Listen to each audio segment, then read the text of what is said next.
Hey guys, welcome back to another video of Impossible Mowers. I know it's been a while since I've posted, but we've just been getting hit with snowstorm after snowstorm, and it is insane. I'm hearing we're supposed to get another one, the third one, next week, so if I'm not posting, that might be why. However, I'm going to still try to post, and I don't know, we'll do something in the shop or something. However, I figured today would be a good excuse to make a video on Krusty here and showing you guys what we've done behind the camera to this unit to get it to where it is now. And if you're new to this channel, well, sit in tight because this is going to be a good experience for you. This is our 1980s Craftsman GT6000. We ripped the stock motor out, put this Honda in, and the Honda worked really good. It was very reliable. But it just didn't have enough horses for this unit, so we decided to step it up a notch. We went straight over to Harbor Freight and paid for a brand new Predator 670 V twin, and this thing hauls ass.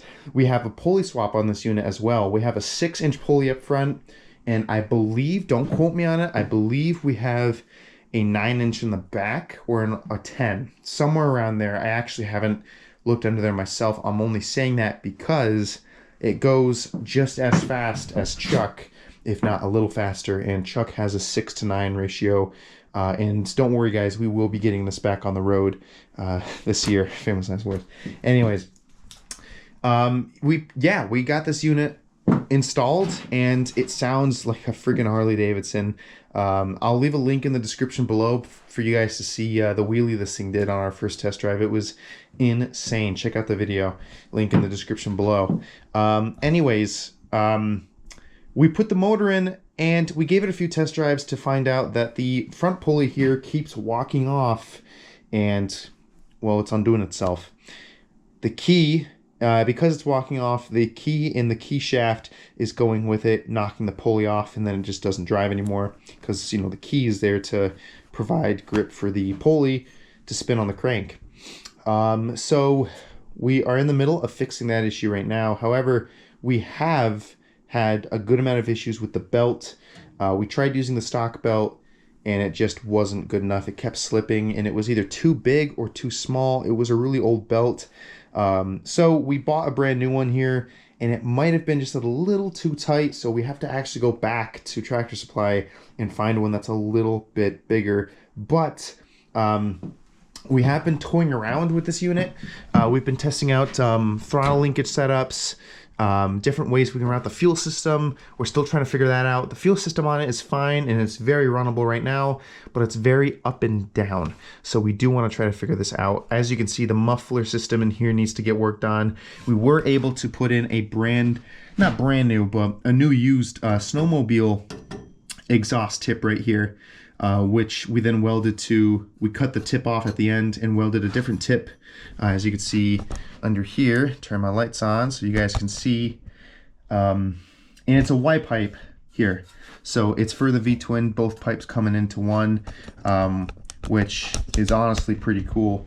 But as you can see right through here, there is the tip. And we're hoping to put an exhaust, like maybe a glass pack or something. I don't know. We want to do something creative with it because the stock dirt bike exhaust we wanted to put on it works and works well, but it's pretty loud actually. You'd be surprised. We don't want this unit too loud, but we don't want it too quiet either. We want it to bark.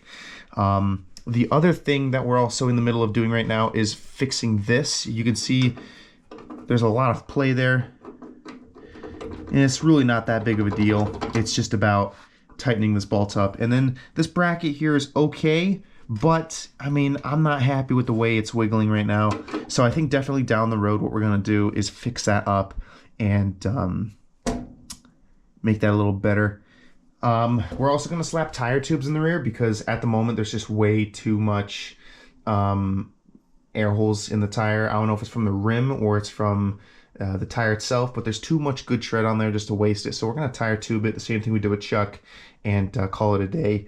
Now, what we're gonna be hopefully making a video on very, very soon is finishing this mower. There's really not that much to do.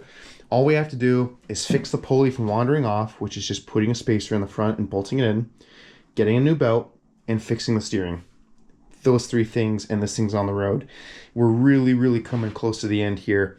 But the steering on it is really, really shitty. It's really, really bad. It's what it is it's a shaft that goes down to a gear, and then that gear spins 2 arms that goes to another set of gear, which then spins another 2 arms to then go to the arms up here in the front. It is very, very complicated, and it's terrible. I mean, there's too many weak points on it. So what we're thinking of doing is getting a 90s or an early 2000s setup, since those are, in my opinion, one of the strongest steering systems. Or we might actually go back in time a little bit, go to the 60s and 70s, and get that kind of year, make and model of you know, like a Cub Cadet or an International Harvester mower, or a Craftsman or a Sears front end, since this is kind of pretty much from that era, so it should be plug and play, hopefully.